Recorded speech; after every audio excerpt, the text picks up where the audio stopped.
देखिए, कोविड की वजह से जो लॉकडाउन और रात का कर्फ्यू लग रहा है और ऑड इन वन के तहत जो दुकानें खुल रही हैं, तो दुकानें खुलती हैं और हर आदमी इस तरह से परेशान है। हमारे साथ अजमेरी गेट काउंसलर राकेश कुमार जी मौजूद हैं। राकेश कुमार जी से हम ये जानना चाहेंगे कि राकेश कुमार जी इस बारे में बताएं, जो लोगों की पेंशन नहीं आ रही और 3-4 महीने से तनख्वाह नहीं आ रही, तो आखिर जो गरीब तबका है या मजदूर तबका किस तरह से अपना गुजारा करेगा।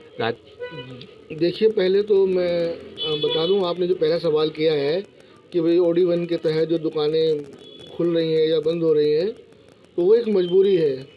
देखिए, कोरोना जो है अभी हमारे सर पर नाच रहा है। कोरोना का खतरा भी कम नहीं हो रहा है। दिल्ली सरकार खुद बहुत चिंतित है कि किस तरीके से ये कर्फ्यू हटाया जाए और जो पाबंदियां हैं ऑड एंड इवन की वो हटाया जाए। तो मुझे उम्मीद है कि इस महीने के अंत तक सारी जो दिक्कतें हैं वो कम हो जाएंगी।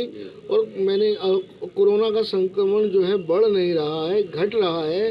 तो ऐसे हालात में हमें लगता है कि आगे स्थिति सुधर जाएगी। लेकिन क्योंकि आवाम को बचाना है तो ये सारी चीज़ें आवाम के लिए हो रही हैं। इसके लिए कोई किसी का जाति कोई फ़ायदा नहीं है इसके अंदर। और जहाँ तक MCD की तनख्वाह के बारे में आप बात कर रहे हैं, देखिए, MCD एक दिवालिया संस्था है और पिछले 5 सालों से भारतीय जनता पार्टी का राज है। मैं कहूँगा कि पिछले 15 सालों से भारतीय जनता पार्टी का राज है। उन्होंने इस संस्था को इतना खोखला कर दिया है कि आज कर्मचारियों की तनख्वाह के भी लाले पड़े हुए हैं। पिछले 5 सालों से हम देख रहे हैं, 5 सालों से हमेशा क्या कहते हैं, कर्मचारियों की 3 महीने 4 महीने की तनख्वाहें बकाये चल रही हैं और लगातार 5 साल से चल रहा है। ऐसा ही हो रहा है। तमाम धरने प्रदर्शन करने के बावजूद भी ऐसी स्थिति है।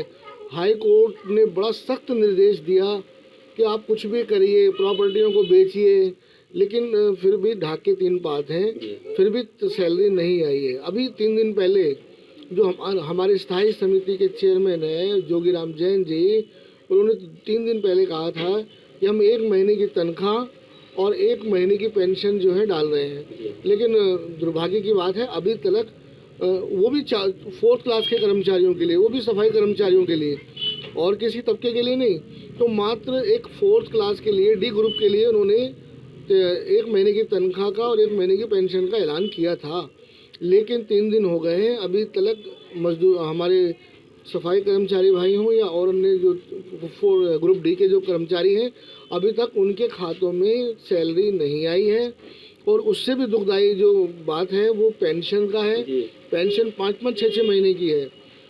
तो पेंशन का तो आप समझ लीजिए, पेंशन के लिए किसी फंड की ज़रूरत नहीं होती है। पेंशन के लिए किसी दिल्ली सरकार की फंड की ज़रूरत नहीं होती है, क्योंकि पेंशन तो कर्मचारी की 30-35 साल 40 साल की जो सर्विस होती है उसके अंदर उसका सैलरी का एक PF कटता है और तमाम फंड कटते हैं ताकि उसकी पेंशन उसको समय से मिल सके। तो उसके बुरे वक्त के लिए एक पेंशन अकाउंट होता है, उसमें सैकड़ों करोड़ रुपया था जिसको भारतीय जनता पार्टी के लोग उसको भी खा चुके हैं। तो भारतीय जनता पार्टी शासित BJP के राज में आज कर्मचारी त्राही कर रहा है, रो रहा है। उसके बच्चों की फीस नहीं जा रही, वो अपना इलाज नहीं करा पा रहा है, उसका घर का चूल्हा नहीं जल पा रहा है। ये बहुत दुखदायी स्थिति है। और मैं तो यही कहूँगा कि जो संस्था तनख्वाह नहीं दे सकती उस संस्था को गद्दी पे बैठे रहने का कोई अधिकार नहीं है। मैं माननीय उपराज्यपाल से अपील करता रहता हूँ कि इनको हटाइए। अब 2-4 महीने का समय तो रह गया है इलेक्शन के बाद। मैं तो कहता हूँ कि यहाँ राष्ट्रपति शासन लगा दे 2-4 महीने के लिए और इसको बंद करें इस संस्था को। और जो तनख्वाह का जो मामला है इस पर खुद संज्ञान लें। मैं बार अपील करता रहता हूँ उपराज्यपाल जी से, अनिल बैजल साहब से, कि वो संज्ञान ले।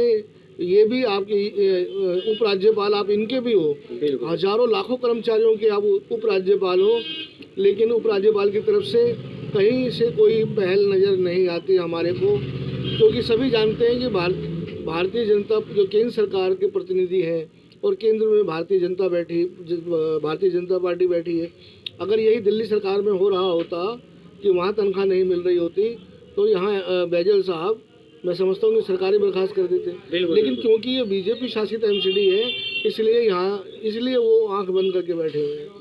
देखिए, ये थे राकेश जी जो बता रहे थे कि ना 4th क्लास के लिए 2-3 दिन पहले वादा किया था, लेकिन अभी तक कोई सैलरी नहीं है और ना पेंशन आ रही है। तो इनका ये कहना है कि इस बारे में केंद्र सरकार को भी कदम उठाना चाहिए ताकि गरीब के घर में चूल्हा जल सके। दिल्ली से एम रामेश। सियासी तकदीर यूट्यूब चैनल को सब्सक्राइब करें और बेल आइकन पर क्लिक करें ताकि आपको सबसे पहले खबरें मिलती रहें।